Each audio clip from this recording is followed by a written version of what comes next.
Hi ಎಲ್ರಿಗೂ ನಮಸ್ಕಾರ. Share market in Kannada ಚಾನೆಲ್ಗೆ ನಿಮಗೆ ಸ್ವಾಗತ. ಆಗಸ್ಟ್ 21ರ ಮಾರ್ಕೆಟ್ ಅಪ್ಡೇಟ್ನ ಅಬ್ಸರ್ವ್ ಮಾಡೋದಾದ್ರೆ ಮಾರ್ಕೆಟ್ನ ಪಾಸಿಟಿವ್ ಮೊಮೆಂಟಮ್ 6ನೇ ಟ್ರೇಡಿಂಗ್ ಸೆಷನಲ್ಲಿ ಕೂಡ ಕಂಟಿನ್ಯೂ ಆಗಿದೆ. ನಿಫ್ಟಿಯಲ್ಲಿ 33 ಪಾಯಿಂಟ್ಗಳ ಜಂಪ್ ನೋಡೋದಕ್ಕೆ ಸಿಕ್ತು. ಅಷ್ಟೇನು ಸ್ಟ್ರಾಂಗ್ ಗೇನ್ಸ್ ಇರಲಿಲ್ಲ, ಬಟ್ ಸ್ಟಿಲ್ ಪಾಸಿಟಿವ್ ಆಗಿ ನಿಫ್ಟಿ ಕ್ಲೋಸಿಂಗ್ ಅನ್ನು ಕೊಟ್ಟಿದೆ. 25,083 ಲೆವೆಲಲ್ಲಿ ನಿಫ್ಟಿ ಕ್ಲೋಸ್ ಆಯಿತು. ಸೆನ್ಸೆಕ್ಸ್ನಲ್ಲಿ 143 ಪಾಯಿಂಟ್ಗಳ ಜಂಪ್ ಇವತ್ತು ನೋಡೋದಕ್ಕೆ ಸಿಕ್ತು. ಬ್ಯಾಂಕ್ ನಿಫ್ಟಿ 57 ಪಾಯಿಂಟ್ಗಳಷ್ಟು ಗೇನ್ ಆಗಿದೆ. ಸೊ GST ರ್ಯಾಷನಲೈಸೇಷನ್ಗೆ ಗ್ರೂಪ್ ಆಫ್ ಮಿನಿಸ್ಟರ್ಸ್ಗಳ ಕಡೆಯಿಂದ ಅಪ್ರೂವಲ್ ಸಿಕ್ಕಿದೆ. ಸೆಂಟ್ರಲ್ ಗೌರ್ಮೆಂಟ್ ಈ ಒಂದು ಅಪ್ರೋಚ್ ಅನ್ನು ಇಟ್ಟಿದ್ರು, ಬಟ್ ಈಗ ಗ್ರೂಪ್ ಆಫ್ ಮಿನಿಸ್ಟರ್ಸ್ ಕೂಡ ಇದಕ್ಕೆ ಅಪ್ರೂವಲ್ ಅನ್ನು ಕೊಟ್ಟಿದ್ದಾರೆ. ಸೊ ಮುಂದಿನ ಒಂದು GST ಕೌನ್ಸಿಲ್ ಮೀಟಿಂಗ್ ಏನು ಸೆಪ್ಟೆಂಬರ್ನಲ್ಲಿ ನಡೆಯುತ್ತೆ, ಈ ಮೀಟಿಂಗ್ನಲ್ಲಿ 2 ಟ್ಯಾಕ್ಸ್ ಸ್ಲ್ಯಾಬ್ಸ್ ಮಾತ್ರ ಇರುವಂಥ ಅಪ್ರೂವಲ್ ಸಿಗ್ಬೋದು. ಅಂದರೆ 12%, 28%ನ GST ಟ್ಯಾಕ್ಸ್ ಸ್ಲ್ಯಾಬ್ಸ್ ಏನಿತ್ತು ಅದನ್ನು GST ಕೌನ್ಸಿಲ್ ರಿಮೂವ್ ಮಾಡ್ಬೋದು. ಹಾಗೆ ಈ ಸಿನ್ ಪ್ರಾಡಕ್ಟ್ಸ್ ಏನಿದೆ, ಸಿನ್ ಗೂಡ್ಸ್, ಸಿಗರೇಟ್, ಟೊಬ್ಯಾಕೋ, ಇದರ ಮೇಲೆ 40%ನಷ್ಟು ಟ್ಯಾಕ್ಸ್ ಅನ್ನು ಅಪ್ಲೈ ಮಾಡಬೇಕು ಅಂತ ಗ್ರೂಪ್ ಆಫ್ ಮಿನಿಸ್ಟರ್ಸ್ ಕೂಡ ತಮ್ಮ ಒಪಿನಿಯನ್ ಅನ್ನು ತಿಳಿಸಿದ್ದಾರೆ. ಸೊ GST ಕೌನ್ಸಿಲ್ನ ಮೀಟಿಂಗ್ನಲ್ಲಿ ಇದಕ್ಕೆ ಒಂದು ಫೈನಲ್ ಅಪ್ರೂವಲ್ ಬರ್ಬೋದು. ಆಗ ಯಾವ ಕೆಟಗರಿಗೆ ಎಷ್ಟು ಟ್ಯಾಕ್ಸ್ ಅಪ್ಲೈ ಆಗುತ್ತೆ ಅದರ ಒಂದು ಡೀಟೇಲ್ಸ್ ನಮಗೆ ಸಿಗುತ್ತೆ. ಸೊ ನಿಫ್ಟಿಯ ಟಾಪ್ ಗೇನರ್ಸ್ ಮತ್ತು ಲೂಸರ್ಸ್ ಅನ್ನು ಅಬ್ಸರ್ವ್ ಮಾಡಿದಾಗ ಸಿಪ್ಲಾ, ಡಾಕ್ಟರ್ ರೆಡ್ಡಿಸ್ ಲ್ಯಾಬ್ ಇವತ್ತು ಟಾಪ್ ಗೇನರ್ಸ್ ಆಗಿತ್ತು. ಫಾರ್ಮಾ ಸೆಕ್ಟರ್ನ ಸ್ಟಾಕ್ಗಳಲ್ಲಿ ಸ್ವಲ್ಪ ರಿಕವರಿ ಬಂದಿದೆ. ಸಿಪ್ಲಾ 3%ನಷ್ಟು ಗೇನ್ ಆದರೆ ಡಾಕ್ಟರ್ ರೆಡ್ಡಿಸ್ ಲ್ಯಾಬ್ 2.5%ನಷ್ಟು ಗೇನ್ ಆಗಿದೆ. ಹಾಗೆ ಬಜಾಜ್ ಫಿನ್ಸರ್ವ್ನಲ್ಲಿ ಕೂಡ 1%ನ ಜಂಪ್ ಇವತ್ತು ನೋಡೋದಕ್ಕೆ ಸಿಕ್ತು. ICICI ಬ್ಯಾಂಕ್ ಕೂಡ 1% ಗೇನ್ ಆಗಿದೆ. ಇನ್ಶೂರೆನ್ಸ್ ಸೆಕ್ಟರ್ನ ಸ್ಟಾಕ್ಗಳು ಕೂಡ ಪಾಸಿಟಿವ್ ರಿಯಾಕ್ಷನ್ ಅನ್ನು ಕೊಟ್ಟಿದೆ. SBI ಲೈಫ್ ಇನ್ಶೂರೆನ್ಸ್ 1% ಗೇನ್ ಆಯಿತು. ಇದಕ್ಕೆ ರೀಸನ್, ಈಗ ಇನ್ಶೂರೆನ್ಸ್ನ ಮೇಲೆ, ಅದು ಹೆಲ್ತ್ ಇನ್ಶೂರೆನ್ಸ್, ಲೈಫ್ ಇನ್ಶೂರೆನ್ಸ್ ಯಾವುದೇ ಆಗಿರ್ಬೋದು, ಅದರ ಮೇಲೆ 18% GST ಅಪ್ಲಿಕೇಬಲ್ ಆಗುತ್ತೆ. ಬಟ್ ಗ್ರೂಪ್ ಆಫ್ ಮಿನಿಸ್ಟರ್ಸ್ ಯಾವುದೇ ರೀತಿಯ GST ಅಪ್ಲಿಕೇಬಲ್ ಆಗಬಾರ್ದು ಅಂತ ತಮ್ಮ ಒಂದು ಒಪಿನಿಯನ್ ಅನ್ನು ತಿಳಿಸಿದರೆ ಇದು ಕೂಡ ಇನ್ಶೂರೆನ್ಸ್ ಸೆಕ್ಟರ್ಗೆ ಬೂಸ್ಟ್ ಆಗ್ಬೋದು. ಸೊ ಲಾಸ್ಟ್ GST ಕೌನ್ಸಿಲ್ ಮೀಟಿಂಗ್ನಲ್ಲಿ ಕೂಡ ಈ ಟ್ಯಾಕ್ಸ್ ರಿಮೂವ್ ಆಗ್ಬೋದು ಅನ್ನೋಂಥ ಒಂದು ಎಕ್ಸ್ಪೆಕ್ಟೇಷನ್ ಇತ್ತು. ಬಟ್ ಲಾಸ್ಟ್ ಮೀಟಿಂಗ್ನಲ್ಲಿ ಯಾವುದೇ ಒಂದು ಪಾಸಿಟಿವ್ ಹೋಪ್ ಇನ್ಶೂರೆನ್ಸ್ ಸೆಕ್ಟರ್ಗೆ ಸಿಕ್ಕಿರಲಿಲ್ಲ. ನೋಡಬೇಕಾಗುತ್ತೆ ಅಟ್ಲೀಸ್ಟ್ ಈ ಒಂದು ಮೀಟಿಂಗ್ನಲ್ಲಿ GST ರಿಮೂವ್ ಆಗುತ್ತಾ ಅಂತ. ನಿಫ್ಟಿಯ ಟಾಪ್ ಲೂಸರ್ಸ್ ಅನ್ನು ಅಬ್ಸರ್ವ್ ಮಾಡಿದಾಗ ಕೋಲ್ ಇಂಡಿಯಾ ಇವತ್ತು ಟಾಪ್ ಲೂಸರ್ ಆಗಿತ್ತು. ಆಲ್ಮೋಸ್ಟ್ 2%ನಷ್ಟು ಕೋಲ್ ಇಂಡಿಯಾ ಕರೆಕ್ಟ್ ಆಗಿದೆ. ಬಜಾಜ್ ಆಟೋನಲ್ಲಿ ಕೂಡ 1.5% ಅರೌಂಡಲ್ಲಿ ಕರೆಕ್ಷನ್ ನೋಡೋದಕ್ಕೆ ಸಿಕ್ತು.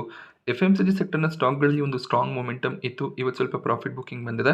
ಟಾಟಾ ಕನ್ಸ್ಯೂಮರ್ ಪ್ರಾಡಕ್ಟ್ ಕೂಡ 1.5%ನ ಅರೌಂಡಲ್ಲಿ ಕರೆಕ್ಟ್ ಆಯಿತು. ಪವರ್ ಗ್ರಿಡ್ನಲ್ಲಿ ಕೂಡ 1.5%ನ ಕರೆಕ್ಷನ್ ನೋಡೋದಕ್ಕೆ ಸಿಕ್ಕಿದೆ. ಎಟರ್ನಲ್ ಕೂಡ 1.5%ನ ಅರೌಂಡಲ್ಲಿ ಇವತ್ತು ಕರೆಕ್ಟ್ ಆಯಿತು. ನಿನ್ನೆ ಡ್ಯಾಮ್ ಕ್ಯಾಪಿಟಲ್ ಒಳ್ಳೆ ಒಂದು ಟಾರ್ಗೆಟ್ ಕೊಟ್ಟ ರೀಸನ್ನಿಂದ ಎಟರ್ನಲ್ ಸ್ವಿಗ್ಗಿನಲ್ಲಿ ಒಂದು ಸ್ಟ್ರಾಂಗ್ ಮೊಮೆಂಟಮ್ ಬಂದಿತ್ತು. ಸೊ ನಾಳೆ ನಿಫ್ಟಿಯ ರೀಬ್ಯಾಲೆನ್ಸಿಂಗ್ ಆಗುತ್ತೆ. ಈ ಒಂದು ರೀಬ್ಯಾಲೆನ್ಸಿಂಗ್ನಲ್ಲಿ Max healthcare, IndiGo Nifty 50ಗೆ ಎಂಟರ್ ಆಗುವಂಥ ಚಾನ್ಸಸ್ ಇದೆ. ಸೊ ವರ್ಷದಲ್ಲಿ 2 ಬಾರಿ ಈ ರೀತಿಯ ಒಂದು ರೀಬ್ಯಾಲೆನ್ಸಿಂಗ್ ಆಗುತ್ತೆ. ಲಾಸ್ಟ್ ರೀಬ್ಯಾಲೆನ್ಸಿಂಗ್ನಲ್ಲಿ ಝೊಮ್ಯಾಟೊ ಮತ್ತು ಜಿಯೋ ಫಿನಾನ್ಷಿಯಲ್ಸ್ ನಿಫ್ಟಿ 50ಗೆ ಎಂಟರ್ ಆಗಿತ್ತು. ಸೊ ಈ ಬಾರಿಯ ರೀಬ್ಯಾಲೆನ್ಸಿಂಗ್ನಲ್ಲಿ ಮ್ಯಾಕ್ಸ್ ಹೆಲ್ತ್ ಮತ್ತು ಇಂಡಿಗೋ ಎಂಟರ್ ಆಗುವಂಥ ಚಾನ್ಸಸ್ ಇದೆ. 2 ಸ್ಟಾಕ್ಸ್ ಅಂದರೆ 2 ಕಂಪನಿಗಳು ನಿಫ್ಟಿ 50ಗೆ ಎಂಟರ್ ಆಗುತ್ತೆ ಅಂದಾಗ 2 ಕಂಪನಿಗಳು ಆಚೆ ಹೋಗಬೇಕಾಗುತ್ತೆ. ಯಾಕೆಂದರೆ ನಿಫ್ಟಿ 50 ಅಂದಾಗ ಕೇವಲ 50 ಸ್ಟಾಕ್ಗಳ ಇಂಡೆಕ್ಸ್ ಆಗಿರುತ್ತೆ. ಸೊ ಇಂಡಸ್ಇಂಡ್ ಬ್ಯಾಂಕ್, ಯೂರೋ ಮೊಟೊಕಾರ್ಪ್ ಆಚೆ ಹೋಗುವಂಥ ಚಾನ್ಸಸ್ ಇದೆ. ಸೊ ಮ್ಯಾಕ್ಸ್ ಹೆಲ್ತ್ ಕೇರ್ ಹಾಗೆಯೇ ಇಂಡಿಗೋನಲ್ಲಿ ಒಳ್ಳೆ ಒಂದು ಇನ್ಫ್ಲೋನ ಎಕ್ಸ್ಪೆಕ್ಟೇಷನ್ ಇರುತ್ತೆ. ಇಂಡಸ್ಇಂಡ್ ಬ್ಯಾಂಕ್, ಯೂರೋ ಮೊಟೊಕಾರ್ಪ್ ನಿಫ್ಟಿ ನೆಕ್ಸ್ಟ್ 50ಗೆ ಡಿಮೋಟ್ ಆಗುತ್ತೆ. ಸ್ವಲ್ಪ ಔಟ್ಫ್ಲೋನ ಎಕ್ಸ್ಪೆಕ್ಟೇಷನ್ ಅನ್ನು ಇಟ್ಕೋಬಹುದು. ಸೊ ಯಾವೆರಡು ಕಂಪನಿಗಳು ಎಂಟರ್ ಆಗುತ್ತೆ ಅದ್ರ ಬಗ್ಗೆ ನಾಳೆ ನಮಗೆ ಕ್ಲಾರಿಟಿ ಸಿಗುತ್ತೆ. ಹಾಗೆ ಈ ಒಂದು ರೀಬ್ಯಾಲೆನ್ಸಿಂಗ್ ಏನಿದೆ ಎಫೆಕ್ಟಿವ್ ಸೆಪ್ಟೆಂಬರ್ 29ಕ್ಕೆ ಅಪ್ಲೈ ಆಗುತ್ತೆ. ಅವತ್ತು ಈ ಸ್ಟಾಕ್ಗಳ ಎಂಟ್ರಿ ಎಕ್ಸಿಟ್ ನೋಡೋದಕ್ಕೆ ಸಿಗುತ್ತೆ. ಸೊ ಗೌರ್ಮೆಂಟ್ನ ಕಡೆಯಿಂದ HALಗೆ 62,000 ಕೋಟಿಯ ಮೆಗಾ ಆರ್ಡರ್ ಸಿಕ್ಕಿದೆ ಅನ್ನುವಂಥ ಒಂದು ರಿಪೋರ್ಟ್ ನೆನ್ನೆ ನೋಡೋದಕ್ಕೆ ಸಿಕ್ಕಿತ್ತು. ಅದರ ಬಗ್ಗೆ HAL ಇವತ್ತು ಎಕ್ಸ್ಚೇಂಜಸ್ಗೆ ಮಾಹಿತಿಯನ್ನು ಕೊಟ್ಟಿದ್ದಾರೆ. ಹಾಗೆ ಅದನ್ನು ಕನ್ಫರ್ಮ್ ಕೂಡ ಮಾಡಿದ್ದಾರೆ. ಈ ನ್ಯೂಸ್ನಿಂದ HAL ಸ್ಟಾಕ್ನಲ್ಲಿ ಒಂದು ಸ್ಟ್ರಾಂಗ್ ಮೊಮೆಂಟಮ್ ಇತ್ತು. ಬಟ್ ಅದಾದಮೇಲೆ ಪ್ರಾಫಿಟ್ ಬುಕಿಂಗ್ ಬಂದಿದೆ. ಫ್ಲಾಟ್ ಆಗೇನೆ HAL ಕ್ಲೋಸಿಂಗ್ ಅನ್ನು ಕೊಟ್ಟಿದೆ. ಸೊ ಈ ಒಂದು ಆರ್ಡರ್ನ ನ್ಯೂಸ್ HALಗೆ ಖಂಡಿತವಾಗ್ಲೂ ಪಾಸಿಟಿವ್ ಆಗಿರುತ್ತೆ. ಲಾಂಗ್ ಟರ್ಮ್ನಲ್ಲಿ ಇದರ ಒಂದು ಎಫೆಕ್ಟ್ HALಗೆ ಸಿಗುತ್ತೆ. ಸೊ ಯಾವಾಗ ಆರ್ಡರ್ಸ್ ಕಂಪ್ಲೀಟ್ ಆಗಿ ಅದನ್ನು ಕಂಪನಿ ಫುಲ್ಫಿಲ್ ಮಾಡ್ತಾರೆ, ರೆವೆನ್ಯೂಸ್ ಬರುತ್ತೆ. ರೆವೆನ್ಯೂಸ್ ಸ್ಟ್ರಾಂಗ್ ಆಗಿ ಇದ್ದಾಗ ಪ್ರಾಫಿಟ್ಸ್ಗಳು ಕೂಡ ಸ್ಟ್ರಾಂಗ್ ಆಗಿ ಕಾಣಿಸುತ್ತೆ. ಆದ್ದರಿಂದ ಲಾಂಗ್ ಟರ್ಮ್ನಲ್ಲಿ ಈ ಒಂದು ಆರ್ಡರ್ನ ಇಂಪ್ಯಾಕ್ಟ್ HALನಲ್ಲಿ ಖಂಡಿತವಾಗ್ಲೂ ಕಾಣಿಸುತ್ತೆ. ಹಾಗೆ ಮ್ಯಾಸ್ಗಾನ್ ಡಾಕ್, GRSE ಶಿಪ್ಪಿಂಗ್ ಸ್ಟಾಕ್ಗಳಲ್ಲಿ ಕೂಡ ಬೆಳಿಗ್ಗೆ ಒಳ್ಳೆ ಒಂದು ಸ್ಟ್ರಾಂಗ್ ಮೊಮೆಂಟಮ್ ಇತ್ತು. ಅದಕ್ಕೆ ರೀಸನ್ ಸೆಂಟ್ರಲ್ ಗೌರ್ಮೆಂಟ್ 65,000 ಕೋಟಿಯ ಸ್ಕೀಮ್ಸ್ಗೆ ಅಪ್ರೂವಲ್ ಕೊಡ್ಬೋದು ಅನ್ನೋಂಥ ಒಂದು ರಿಪೋರ್ಟ್ ನೋಡೋದಕ್ಕೆ ಸಿಕ್ಕಿದೆ. ಮುಂದಿನ 20ರಿಂದ 25 ದಿನದ ಒಳಗಾಗಿ ಈ ಒಂದು ಅಪ್ರೂವಲ್ ಸಿಗ್ಬೋದು ಅನ್ನುವಂಥ ನ್ಯೂಸ್ ಇತ್ತು. ಆ ರೀಸನ್ನಿಂದ ಸ್ಟಾಕ್ಸ್ ಗೇನ್ ಆಗಿತ್ತು. ಬಟ್ ಅದಾದಮೇಲೆ ಸ್ವಲ್ಪ ಪ್ರಾಫಿಟ್ ಬುಕಿಂಗ್ ಬಂದಿದೆ. ಇನ್ನೊಂದು ಡಿಫೆನ್ಸ್ ಸೆಕ್ಟರ್ನ ಕಂಪನಿ ಪ್ಯಾರಿಸ್ ಡಿಫೆನ್ಸ್ ಕೂಡ ಬೆಳಿಗ್ಗೆ ಸ್ಟ್ರಾಂಗ್ ಆಗಿ ಓಪನ್ ಆಯಿತು. ಬಟ್ ಇಲ್ಲೂ ಕೂಡ ಪ್ರಾಫಿಟ್ ಬುಕಿಂಗ್ ಬಂದಿದೆ. 1%ನ ಕರೆಕ್ಷನ್ನೊಂದಿಗೆ ಪ್ಯಾರಿಸ್ ಡಿಫೆನ್ಸ್ ಕ್ಲೋಸಿಂಗ್ ಅನ್ನು ಕೊಟ್ಟಿದೆ. ಪ್ಯಾರಿಸ್ ಡಿಫೆನ್ಸ್ಗೆ BELನ ಕಡೆಯಿಂದ 45 ಕೋಟಿಯ ಆರ್ಡರ್ ಸಿಕ್ಕಿದೆ. ಕೆಲವೊಂದಿಷ್ಟು ಡಿಫೆನ್ಸ್ ಇಕ್ವಿಪ್ಮೆಂಟ್ಗಳನ್ನು ಸಪ್ಲೈ ಮಾಡೋದಕ್ಕೆ BEL ಆರ್ಡರ್ನ ಪ್ಯಾರಿಸ್ ಡಿಫೆನ್ಸ್ಗೆ ಕೊಟ್ಟಿದ್ದಾರೆ. ಸೊ ಒಂದು ಸಣ್ಣ ಸೈಜ್ನ ಆರ್ಡರ್ ಆಗಿರುತ್ತೆ. ಬಟ್ ಒಂದು ಸ್ಟ್ರಾಂಗ್ ಆರ್ಡರ್ ಬುಕ್ಕನ್ನು ಪ್ಯಾರಿಸ್ ಡಿಫೆನ್ಸ್ ಕೂಡ ಮೇಂಟೈನ್ ಮಾಡ್ತಾ ಇದ್ದಾರೆ. ಓಲಾ ಎಲೆಕ್ಟ್ರಿಕ್ ಸ್ಟಾಕ್ ಪ್ರೈಸ್ನಲ್ಲಿ 2 ಟ್ರೇಡಿಂಗ್ ಸೆಷನ್ಸ್ಗಳಲ್ಲಿ ಒಂದು ಸ್ಟ್ರಾಂಗ್ ಜಂಪ್ ನೋಡೋದಕ್ಕೆ ಸಿಕ್ಕಿತ್ತು. 40ರ ಲೆವೆಲಿಂದ ಸ್ಟಾಕ್ ಸ್ಟ್ರಾಂಗ್ ಆಗಿ ಗೇನ್ ಆಗಿತ್ತು. ಬಟ್ ಇವತ್ತು 8% ಕರೆಕ್ಷನ್ ನೋಡೋದಕ್ಕೆ ಸಿಕ್ಕಿದೆ. ಇದಕ್ಕೆ ರೀಸನ್ ಆಗಸ್ಟ್ ತಿಂಗಳ ಇಲ್ಲಿವರೆಗಿನ ರಿಜಿಸ್ಟ್ರೇಷನ್ ಡೇಟಾ ನೋಡೋದಕ್ಕೆ ಸಿಕ್ತು. ಅಥರ್ ಎನರ್ಜಿ ಓಲಾ ಎಲೆಕ್ಟ್ರಿಕ್ಗೆ ಕಂಪೇರ್ ಮಾಡಿದಾಗ ಹೆಚ್ಚಿನ ವೆಹಿಕಲ್ ರಿಜಿಸ್ಟ್ರೇಷನ್ ಅನ್ನ ಮಾಡಿದ್ದಾರೆ. ಫೆಬ್ರವರಿ ತಿಂಗಳಲ್ಲಿ ಕೂಡ ಅಥರ್ ಎನರ್ಜಿ ಒಂದು ಸ್ಟ್ರಾಂಗ್ ರಿಜಿಸ್ಟ್ರೇಷನ್ ಅನ್ನ ಮಾಡಿದ್ರು. ಅದಾದ್ಮೇಲೆ ಓಲಾ ಎಲೆಕ್ಟ್ರಿಕ್ ಒಂದು ಸ್ಟ್ರಾಂಗ್ ಎಲೆಕ್ಟ್ರಿಕ್ ವೆಹಿಕಲ್ ರಿಜಿಸ್ಟ್ರೇಷನ್ ಅನ್ನ ಮಾಡ್ತಾ ಬರ್ತಿದ್ರು. ಬಟ್ ಈ ತಿಂಗಳಲ್ಲಿ ಇಲ್ಲಿವರೆಗೂ ಅಥರ್ ಎನರ್ಜಿ ಲೀಡ್ ಮಾಡ್ತಿದೆ. ಈ ಒಂದು ರಿಪೋರ್ಟ್ ನೋಡೋದಕ್ಕೆ ಸಿಕ್ಕಿದ್ರಿಂದ ಸ್ಟಾಕ್ ಪ್ರೈಸ್ನಲ್ಲಿ ವೀಕ್ನೆಸ್ ಬಂದಿದೆ. ಜುಪಿಟರ್ ವ್ಯಾಗನ್ ಸ್ಟಾಕ್ ಪ್ರೈಸ್ನಲ್ಲಿ ಬೆಳಗಿನ ಸೆಷನ್ನಲ್ಲಿ 10%ಗೂ ಹೆಚ್ಚಿನ ಜಂಪ್ ನೋಡೋದಕ್ಕೆ ಸಿಕ್ಕಿತ್ತು. ಇದಕ್ಕೆ ರೀಸನ್ ರೈಲ್ವೇಸ್ನ ಕಡೆಯಿಂದ ಕಂಪನಿಗೆ 5376 ವೀಲ್ ಸೆಟ್ಸ್ಗಳನ್ನು ವಂದೇ ಭಾರತ್ ಟ್ರೈನ್ಗೆ ಸಪ್ಲೈ ಮಾಡೋದಕ್ಕೆ ಆರ್ಡರ್ ಸಿಕ್ಕಿತ್ತು. ಈ ನ್ಯೂಸ್ನಿಂದ ಸ್ಟಾಕ್ ಪ್ರೈಸ್ನಲ್ಲಿ ಒಳ್ಳೆ ಒಂದು ಮೊಮೆಂಟಮ್ ಇತ್ತು. ಬಟ್ ಇಲ್ಲೂ ಕೂಡ ಪ್ರಾಫಿಟ್ ಬುಕಿಂಗ್ ಬಂದಿದೆ. 215 ಕೋಟಿಯ ಕಾಂಟ್ರಾಕ್ಟ್ ಜುಪಿಟರ್ ವ್ಯಾಗನ್ಸ್ಗೆ ಸಿಕ್ಕಿದೆ. ಈ ನ್ಯೂಸ್ ಕೂಡ ಕಂಪನಿಗೆ ಪಾಸಿಟಿವ್ ಆಗಿರುತ್ತೆ. ನಜಾರಾ ಟೆಕ್ನಾಲಜೀಸ್ ನಿನ್ನೆ ಸಾಕಷ್ಟು ಕರೆಕ್ಟ್ ಆಗಿತ್ತು. ಇವತ್ತು ಕೂಡ ಬೆಳಿಗ್ಗೆ ಆಲ್ಮೋಸ್ಟ್ 8% ಕರೆಕ್ಷನ್ ನೋಡೋದಕ್ಕೆ ಸಿಕ್ಕಿತ್ತು. ಬಟ್ ಅದಾದ್ಮೇಲೆ ಸ್ಟಾಕ್ ಸ್ವಲ್ಪ ರಿಕವರ್ ಆಗಿದೆ. ಇದಕ್ಕೆ ರೀಸನ್ ಆನ್ಲೈನ್ ಬೆಟ್ಟಿಂಗ್ ಗೇಮ್ಸ್ಗಳನ್ನು ಬ್ಯಾನ್ ಮಾಡೋದಕ್ಕೆ ಗೌರ್ಮೆಂಟ್ ಲೋಕಸಭೆಯಲ್ಲಿ ಬಿಲ್ ಅನ್ನು ಪಾಸ್ ಮಾಡಿದ್ದಾರೆ. ಈ ಒಂದು ಬಿಲ್ ರಾಜ್ಯಸಭೆಯಲ್ಲಿ ಕೂಡ ಪಾಸ್ ಆದರೆ ಈ ಆನ್ಲೈನ್ ಬೆಟ್ಟಿಂಗ್ ಗೇಮ್ಸ್ ಏನಿದೆ ಇದೆಲ್ಲ ಕೂಡ ಬ್ಯಾನ್ ಆಗುವಂಥ ಚಾನ್ಸಸ್ ಇದೆ. ಪೋಕರ್ ಬಾಜಿನಲ್ಲಿ ಇನ್ವೆಸ್ಟ್ ಮಾಡಿರುವಂಥ ನಜಾರಾಗೆ ಕೂಡ ಇದರ ಒಂದು ಇಂಪ್ಯಾಕ್ಟ್ ಆಗ್ಬೋದು. ಆ ನ್ಯೂಸ್ನಿಂದ ಸ್ಟಾಕ್ ಕರೆಕ್ಟ್ ಆಗಿತ್ತು. ಬಟ್ ಸ್ವಲ್ಪ ಬೈಯಿಂಗ್ ಕೂಡ ಲೇಟರ್ ಹಾಫ್ನಲ್ಲಿ ನೋಡೋದಕ್ಕೆ ಸಿಕ್ಕಿದೆ. ನಜಾರಾ ಟೆಕ್ನಾಲಜೀಸ್ ಕೇವಲ ಬೆಟ್ಟಿಂಗ್ ಗೇಮ್ ರಿಲೇಟೆಡ್ ಕಂಪನಿ ಅಲ್ಲ, ಬೇರೆ ಬೇರೆ ರೀತಿಯ ಗೇಮ್ಸ್ಗಳನ್ನು ಕಂಪನಿ ರಿಲೀಸ್ ಮಾಡಿದ್ದಾರೆ. ಆದ್ದರಿಂದ ಈ ಒಂದು ಸೆಗ್ಮೆಂಟ್ನಿಂದ ಸ್ವಲ್ಪ ಮಟ್ಟಿಗೆ ರೆವೆನ್ಯೂ ಲಾಸ್ ಆಗ್ಬೋದು.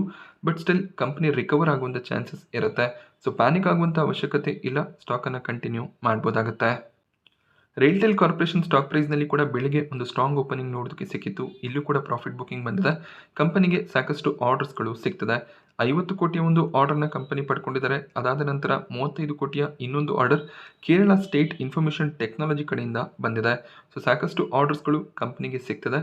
ಹಾಗೆ ಇವರ ಆರ್ಡರ್ ಬುಕ್ ಕೂಡ ಸ್ಟ್ರೆಂಥನ್ ಆಗ್ತಾ ಹೋಗ್ತದೆ. ಬಟ್ ಕಂಪನಿ ಸಣ್ಣ ಆರ್ಡರ್ಸ್ಗಳನ್ನು ಪಡ್ಕೋತಾರೆ. 15 ಕೋಟಿ, 20 ಕೋಟಿ, 50 ಕೋಟಿ ಈ ರೇಂಜ್ನಲ್ಲಿ ಆರ್ಡರ್ಸ್ ಕಂಪನಿಗೆ ಸಿಗುತ್ತೆ. ವೇದಾಂತ ಇನ್ನೊಂದು ಡಿವಿಡೆಂಡ್ ಅನ್ನು ಪೇ ಮಾಡ್ತೀವಿ ಅಂತ ಹೇಳಿದರೆ 16 ರೂಪಾಯಿಯ ಇಂಟ್ರೀಮ್ ಡಿವಿಡೆಂಡ್ಗೆ ಅಪ್ರೂವಲ್ ಸಿಕ್ಕಿದೆ. ಈ ಒಂದು ಡಿವಿಡೆಂಡ್ಗೆ ರೆಕಾರ್ಡ್ ಡೇಟ್ ಆಗಸ್ಟ್ 27 ಆಗಿರುತ್ತೆ. ಆಗಸ್ಟ್ 27ರವರೆಗೂ ವೇದಾಂತ ಶೇರ್ಸ್ಗಳನ್ನು ಹೋಲ್ಡ್ ಮಾಡಿಕೊಂಡ್ರೆ ಇನ್ನು 16 ರೂಪಾಯಿಯ ಡಿವಿಡೆಂಡ್ ನಿಮಗೆ ಕ್ರೆಡಿಟ್ ಆಗುತ್ತೆ. ಗೋಡ್ರೇಜ್ ಪ್ರಾಪರ್ಟೀಸ್ ಇನ್ನೊಂದು ಲ್ಯಾಂಡ್ ಪಾರ್ಸಲ್ ಅನ್ನು ಬೈ ಮಾಡ್ಕೊಂಡಿದ್ದಾರೆ. ರೀಸೆಂಟಾಗಿ ಕೋಲ್ಕತ್ತಾ, ಬೆಂಗಳೂರು, ಮುಂಬೈ ಈ ಎಲ್ಲ ಕಡೆ ಲ್ಯಾಂಡ್ ಪಾರ್ಸಲ್ ಅನ್ನು ಗೋಡ್ರೇಜ್ ಪ್ರಾಪರ್ಟೀಸ್ ಬೈ ಮಾಡ್ಕೊಂಡಿದ್ರು. ಈಗ ಹೈದರಾಬಾದ್ನಲ್ಲಿ 3800 ಕೋಟಿಗೆ ಲ್ಯಾಂಡ್ ಪಾರ್ಸಲ್ ಅನ್ನು ಬೈ ಮಾಡ್ಕೊಂಡಿದ್ದಾರೆ. ಈ ಒಂದು ಲ್ಯಾಂಡ್ನಲ್ಲಿ ಅವರು ಅಪಾರ್ಟ್ಮೆಂಟ್ಗಳನ್ನು ಕನ್ಸ್ಟ್ರಕ್ಟ್ ಮಾಡ್ತಾರೆ. ಇದರಿಂದ 3800 ಕೋಟಿಯ ರೆವೆನ್ಯೂ ಪೊಟೆನ್ಷಿಯಲ್ ಇರುತ್ತೆ. ಗೋಡ್ರೇಜ್ ಪ್ರಾಪರ್ಟೀಸ್ ಸ್ಟ್ರಾಂಗ್ ಲ್ಯಾಂಡ್ ಅಕ್ವಿಸಿಷನ್ಸ್ಗಳನ್ನು ಮಾಡ್ತಿದ್ದಾರೆ. ಗೋಡ್ರೇಜ್ ಪ್ರಾಪರ್ಟೀಸ್ ಕೂಡ ಅಷ್ಟೇ ರಿಯಲ್ ಎಸ್ಟೇಟ್ ಸೆಗ್ಮೆಂಟ್ನಲ್ಲಿ ಒಳ್ಳೆ ಒಂದು ಬಿಸ್ನೆಸ್ ಅನ್ನ ಮಾಡ್ತಿದ್ದಾರೆ. ಲಾಂಗ್ ಟರ್ಮ್ಗೆ ಈ ಎಲ್ಲ ಪ್ರಾಜೆಕ್ಟ್ಸ್ಗಳು ಕಂಪನಿಗೆ ಒಂದು ಒಳ್ಳೆ ರಿವಾರ್ಡ್ ಅನ್ನ ತಂದುಕೊಡುವಂತ ಚಾನ್ಸಸ್ ಇರುತ್ತೆ. BSE ಸ್ಟಾಕ್ ಪ್ರೈಸ್ನಲ್ಲಿ 12 ಗಂಟೆಯ ನಂತರ ಸಡನ್ ಒಂದು ಕರೆಕ್ಷನ್ ನೋಡೋದಕ್ಕೆ ಸಿಕ್ತು. ಇದಕ್ಕೆ ರೀಸನ್ ಎಕ್ಸ್ಚೇಂಜಸ್ಗಳು ಅಂದರೆ NSE ಮತ್ತು BSE ಸೆಬಿಗೆ ಒಂದು ಪ್ರಪೋಸಲ್ ಅನ್ನು ಮಾಡಿದ್ದಾರೆ. ಈಗೇನು ನಮಗೆ ವೀಕ್ಲಿ ಎಕ್ಸ್ಪೈರಿ ನೋಡೋದಕ್ಕೆ ಸಿಗುತ್ತೆ. FNO ಕಾಂಟ್ರಾಕ್ಟ್ಸ್ ಏನು ವೀಕ್ಲಿ ಎಕ್ಸ್ಪೈರ್ ಆಗುತ್ತೆ. ಆ ವೀಕ್ಲಿ ಎಕ್ಸ್ಪೈರಿಯನ್ನು ಕ್ಯಾನ್ಸಲ್ ಮಾಡಿ ಕೇವಲ ಮಂತ್ಲಿ ಎಕ್ಸ್ಪೈರಿಯನ್ನು ಮಾತ್ರ ಕಂಟಿನ್ಯೂ ಮಾಡೋಣ ಅಂತ ಎಕ್ಸ್ಚೇಂಜಸ್ ಸೆಬಿಗೆ ಒಂದು ಪ್ರಪೋಸಲ್ ಅನ್ನು ಮಾಡಿದ್ದಾರೆ. ಇದಕ್ಕೆ ಸೆಬಿ ಏನಾದರೂ ಅಪ್ರೂವಲ್ ಅನ್ನು ಕೊಟ್ಟರೆ ಮುಂದಿನ ದಿನಗಳಲ್ಲಿ ವೀಕ್ಲಿ ಎಕ್ಸ್ಪೈರಿ ಇರೋದಿಲ್ಲ, ಕೇವಲ ಮಂತ್ಲಿ ಎಕ್ಸ್ಪೈರಿ ಮಾತ್ರ ಇರುತ್ತೆ. FNO ಕಾಂಟ್ರಾಕ್ಟ್ಸ್ಗಳು ರಿಲೀಸ್ ಆಗಿದ್ದು ಬೇಸಿಕಲಿ ಎಡ್ಜಿಂಗ್ಗೋಸ್ಕರ. ಬಟ್ ಈಗ ಇದೊಂದು ಗ್ಯಾಂಬ್ಲಿಂಗ್ ಆಗಿದೆ. ಅಂದರೆ ಸಾಕಷ್ಟು ರಿಟೇಲ್ ಇನ್ವೆಸ್ಟರ್ಸ್ಗಳು FNOನಲ್ಲಿ ದುಡ್ಡನ್ನು ಕಳ್ಕೊತಿದ್ದಾರೆ. ಆ ರೀಸನ್ನಿಂದ ಸೆಬಿ ಈ ಒಂದು ಪ್ರಪೋಸಲ್ಗೆ ಅಕ್ಸೆಪ್ಟೆನ್ಸ್ ಅನ್ನು ಕೊಡುವಂಥ ಚಾನ್ಸಸ್ ಇರುತ್ತೆ. ಈ ರೀತಿ ಆದರೆ ಸಾಕಷ್ಟು ಬ್ರೋಕರೇಜಸ್ಗಳು ತಮ್ಮ ಒಂದು ರೆವಿನ್ಯೂನ ಕಳ್ಕೊಳ್ಳುವಂಥ ಚಾನ್ಸಸ್ ಇರುತ್ತೆ. ಏಂಜಲ್ ಒನ್ ಸ್ಟಾಕ್ ಪ್ರೈಸ್ನಲ್ಲಿ ಕೂಡ ಸೇಮ್ ಟೈಮ್ನಲ್ಲಿ ಸಾಕಷ್ಟು ವೀಕ್ನೆಸ್ ನೋಡೋದಕ್ಕೆ ಸಿಕ್ಕಿದೆ. ಕೇವಲ ಏಂಜಲ್ ಒನ್ ಅಷ್ಟೇ ಅಲ್ಲ, ಮೋತಿಲಾಲ್ ಓಸ್ವಾಲ್, MCX, BSEಗೆ ಕೂಡ ಇದು ನೆಗೆಟಿವ್ ನ್ಯೂಸ್ ಆಗ್ಬೋದು. ಸದ್ಯಕ್ಕೆ ಇದು ಜಸ್ಟ್ ಪ್ರಪೋಸಲ್ ಆಗಿರುತ್ತೆ. ನೋಡಬೇಕಾಗುತ್ತೆ ಸೆಬಿ ಯಾವ ಡೆಸಿಷನ್ ಅನ್ನು ತಗೊಳ್ತಾರೆ ಅಂತ. IPOಗಳ ವಿಚಾರಕ್ಕೆ ಬಂದಾಗ ಶ್ರೀಜಿ ಗ್ರೂಪ್ನಲ್ಲಿ ಒಳ್ಳೆ ಒಂದು ಸಬ್ಸ್ಕ್ರಿಪ್ಷನ್ ಎಲ್ಲ ಕ್ಯಾಟಗರಿಗಳಲ್ಲಿ ನೋಡೋದಕ್ಕೆ ಸಿಕ್ಕಿದೆ. ಪ್ರೀಮಿಯಂ ಸ್ಟ್ರಾಂಗ್ ಆಗಿ ಕಾಣಿಸ್ತಿದೆ. 15% ಲಿಸ್ಟಿಂಗ್ ಗೇನ್ನ ಎಸ್ಟಿಮೇಷನ್ಸ್ ಇರುತ್ತೆ. ವಿಕ್ರಮ್ ಸೋಲಾರ್ನಲ್ಲಿ ಕೂಡ ಒಂದು ಸ್ಟ್ರಾಂಗ್ ಪ್ರೀಮಿಯಂ ಕಾಣಿಸ್ತಿದೆ. 15% ಅರೌಂಡಲ್ಲಿ ಇಲ್ಲಿ ಕೂಡ ಲಿಸ್ಟಿಂಗ್ ಗೇನ್ಸನ್ನು ಎಕ್ಸ್ಪೆಕ್ಟ್ ಮಾಡ್ಬೋದು. ರಿಟೇಲ್ ಕ್ಯಾಟಗರಿ 8 ಟೈಮ್ನಷ್ಟು ಸಬ್ಸ್ಕ್ರೈಬ್ ಆಗಿದೆ. ಮಲ್ಟಿಪಲ್ ಡಿಮ್ಯಾಟ್ ಅಕೌಂಟ್ಸ್ಗಳಿಂದ ಅಪ್ಲೈ ಮಾಡಿದರೆ ಅಲಾಟ್ಮೆಂಟ್ನ ಚಾನ್ಸಸ್ ಇರುತ್ತೆ. ಒಳ್ಳೆ ಒಂದು ಪ್ರಾಫಿಟ್ಸನ್ನು ತಗೋಬೋದು. ಹಾಗೆ ಕಂಪನಿ ಲಾಂಗ್ ಟರ್ಮ್ಗೂ ಕೂಡ ಒಳ್ಳೆ ಒಂದು ಬೆಟ್ ಆಗುತ್ತೆ. ಜೆಮ್ ಆರೋಮ್ಯಾಟಿಕ್ಸ್ನಲ್ಲಿ ಕೂಡ ಪ್ರೀಮಿಯಂ ಸ್ವಲ್ಪ ಇನ್ಕ್ರೀಸ್ ಆಗಿದೆ. ಅಷ್ಟೊಳ್ಳೆ ಪ್ರೀಮಿಯಂ ಇಲ್ಲದೇ ಇದ್ರೂ ಕೂಡ ಒಳ್ಳೆ ಒಂದು ಸಬ್ಸ್ಕ್ರಿಪ್ಷನ್ ಬಂದಿದೆ. ಇಲ್ಲಿ ರಿಟೇಲ್ ಕ್ಯಾಟಗರಿ 10.5 ಟೈಮ್ನ ಅರೌಂಡಲ್ಲಿ ಸಬ್ಸ್ಕ್ರೈಬ್ ಆಗಿದೆ. ಬಟ್ 8% ಅರೌಂಡಲ್ಲಿ ಲಿಸ್ಟಿಂಗ್ ಗೇನ್ಸನ್ನು ಎಕ್ಸ್ಪೆಕ್ಟ್ ಮಾಡ್ಬೋದು. ಬಟ್ ಈಗ ಬರ್ತಿರುವಂಥ ಐ ಪಿ ಒಗಳಲ್ಲಿ ಟ್ರೆಂಡ್ ಚೇಂಜ್ ಆಗಿದೆ. ಲಿಸ್ಟಿಂಗ್ ಆದಮೇಲೆ ಆ ಸ್ಟಾಕ್ಗಳು ಸ್ಟ್ರಾಂಗ್ ಆಗಿ ಪರ್ಫಾರ್ಮ್ ಮಾಡ್ತಿದೆ. ಅದು ಶಾಂತಿ ಗೋಲ್ಡ್ ಆಗಿರ್ಬೋದು, NSDL ಆಗಿರ್ಬೋದು, ಅದಕ್ಕೆ ಎಕ್ಸಾಂಪಲ್ ಆಗಿರುತ್ತೆ. ಹಾಗೆ ಪಟೇಲ್ ರಿಟೇಲ್ನಲ್ಲಿ ಕೂಡ ಒಂದು ಸ್ಟ್ರಾಂಗ್ ಸಬ್ಸ್ಕ್ರಿಪ್ಷನ್ ನೋಡೋದಕ್ಕೆ ಸಿಕ್ಕಿದೆ. ರಿಟೇಲ್ ಕ್ಯಾಟಗರಿ 43 ಟೈಮ್ನ ರೌಂಡಲ್ಲಿ ಸಬ್ಸ್ಕ್ರೈಬ್ ಆಯಿತು. QIB ಕ್ಯಾಟಗರಿ 272 ಟೈಮ್ ಸಬ್ಸ್ಕ್ರೈಬ್ ಆಗಿದೆ. ಸೊ ಈ ಒಂದು IPOನಲ್ಲಿ ಅಲಾಟ್ಮೆಂಟ್ನ ಚಾನ್ಸಸ್ ತುಂಬಾ ಕಡಿಮೆ ಇರುತ್ತೆ. ₹50 ಪ್ರೀಮಿಯಂ ಇದೆ. 20% ಲಿಸ್ಟಿಂಗ್ ಗೇನ್ ಎಕ್ಸ್ಪೆಕ್ಟೇಷನ್ ಇರುತ್ತೆ. ಮಂಗಲ್ ಎಲೆಕ್ಟ್ರಿಕಲ್ ನಿನ್ನೆ ಸಬ್ಸ್ಕ್ರಿಪ್ಷನ್ಗೆ ಓಪನ್ ಆಗಿತ್ತು. ಇವತ್ತು 2ನೇ ದಿನದ ಸಬ್ಸ್ಕ್ರಿಪ್ಷನ್ ಎಂಡ್ ಆಗಿದೆ. ರಿಟೇಲ್ ಕ್ಯಾಟಗರಿ 2 ಟೈಮ್ಗೂ ಹೆಚ್ಚಾಗಿ ಸಬ್ಸ್ಕ್ರೈಬ್ ಮಾಡ್ಕೊಂಡಿದ್ದಾರೆ. HNI ಕ್ಯಾಟಗರಿ ಕೂಡ ಆಲ್ಮೋಸ್ಟ್ 5 ಟೈಮ್ನ ರೌಂಡಲ್ಲಿ ಸಬ್ಸ್ಕ್ರೈಬ್ ಆಗಿದೆ. ಬಟ್ ಇಲ್ಲಿ ಕೇವಲ 6% ಲಿಸ್ಟಿಂಗ್ ಗೇನ್ ಎಕ್ಸ್ಪೆಕ್ಟೇಷನ್ ಇರುತ್ತೆ. ಡೀಟೇಲ್ ವಿಡಿಯೋನ ಆಲ್ರೆಡಿ ಮಾಡಿದ್ದೀನಿ. ಲಿಂಕ್ ನಿಮಗೆ ಡಿಸ್ಕ್ರಿಪ್ಷನ್ ಬಾಕ್ಸಲ್ಲಿ ಅವೈಲೇಬಲ್ ಇರುತ್ತೆ. ಸೊ ನಾನು ನಿಮಗೆ ಮಾರ್ಕೆಟ್ನ ಬಗ್ಗೆ ಕೊಟ್ಟಂಥ ಇನ್ಫಾರ್ಮೇಷನ್ ಇಷ್ಟ ಆಗುತ್ತೆ ಅಂತ ಅಂದ್ಕೊಂಡಿದ್ದೀನಿ. Thank you friends.